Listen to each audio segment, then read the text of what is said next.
A book on K-pop dance and its fandom on social media has become an Amazon bestseller among new books following its release in July. So what's behind popularity of K-pop dance and its growing fandom?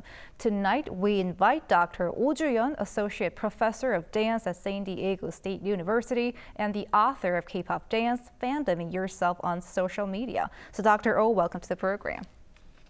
Thank you for inviting me.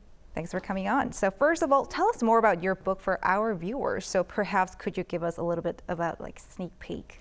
Sure. So the book is arguably the first book that theorized K-pop dance and fandom based on 5-year-long ethnographic research interviewing 40 K-pop dancers across New York, California, and Seoul, South Korea.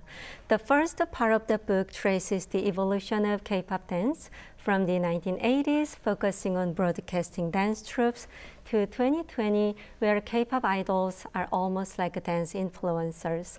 It also includes case study on BTS, where I categorize BTS as modern dancer, traditional Korean folk dancer, and male dancer as warriors.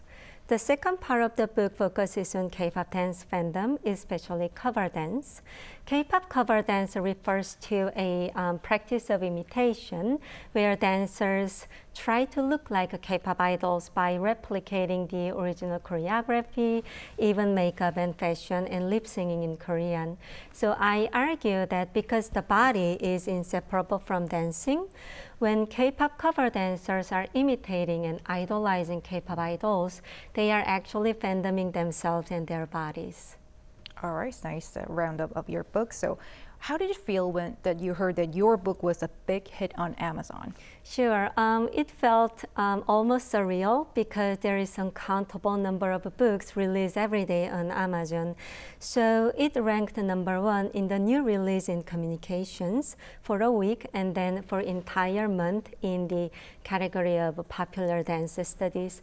And I think it reflects the massive power of K-pop dance fandom.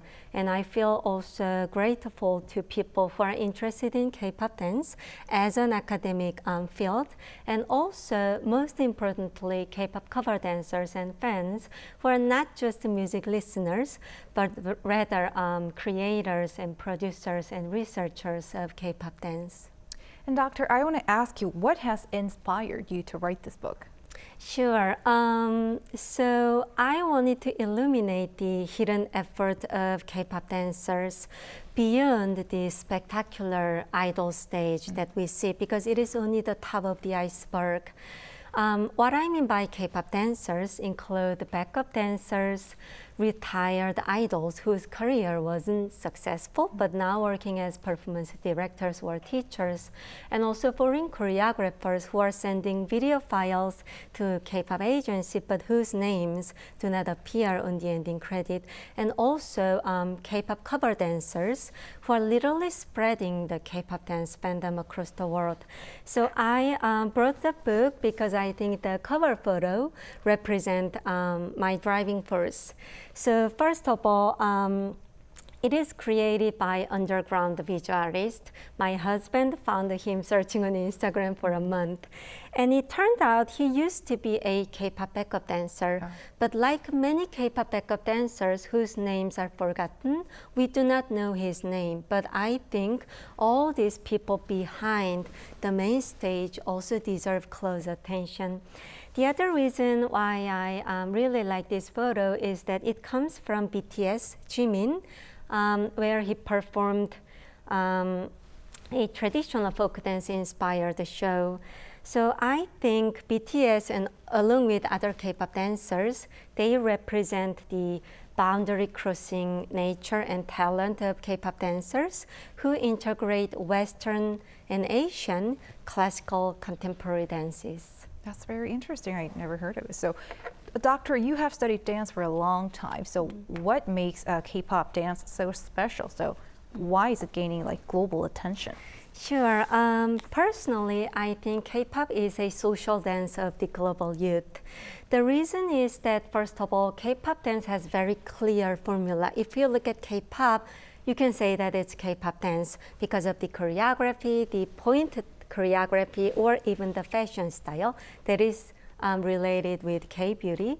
So let's say the synchronous group dance is a great source for, let's say, college students. If they want to socialize and create a dance practice for a festival, K-pop cover dance is such a great source because they have all the educational sources, YouTube tutorial videos. They can even look like K-pop idols because, again, K-pop dance has very clear visual clue. The second reason is what I say gestural point choreography. So what I mean by gestural point choreography is that they are focusing on the upper body movement a lot, including facial expressions such as lip biting, winking, rolling eyes, and even hair flipping. And let's say the movement of fingers, wrist, elbow, neck, shoulder, all the detailed movement become part of the choreography.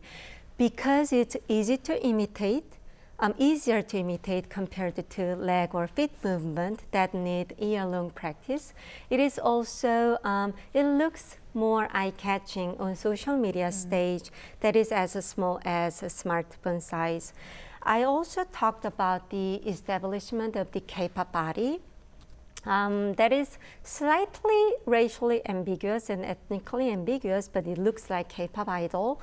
And also it is really slim most cases, so that it creates very sharp line. That is again highly marketable on the flat screen of social media.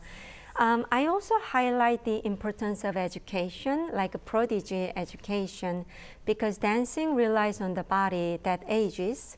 So the younger they start, the more opportunities they get.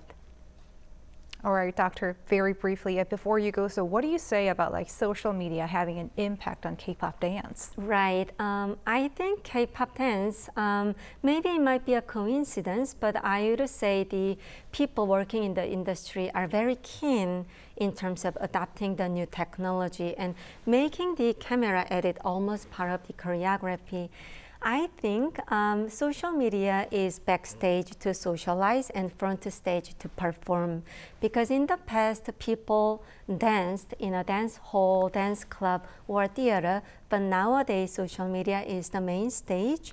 And I think one of the reasons is that, like I said, K-pop is highly imitable. It is easy to imitate. And social media is all about spreadability. And people want to be copied, because when someone is copying their video, that means they get more views and they become more popular. And I think because of the clear formula, K-pop is easy to spread. In addition to that, as I mentioned earlier, it is quite accessible to learn K-pop dance. You do not have to be a dance major or a member of the internationally known dance companies. So I think it's a great sign that we are democratizing dance education. And I think the last point is about entrepreneurship on social media, because I think a lot of K-pop idols are also dance influencers who are maybe interested in building their own career as a businessman and women. And social media provides such a great platform to build their career, not necessarily relying on gatekeepers or big agencies for sponsorship. All right, that was very interesting, Dr. Oh. Thank you for your insights. Appreciate it.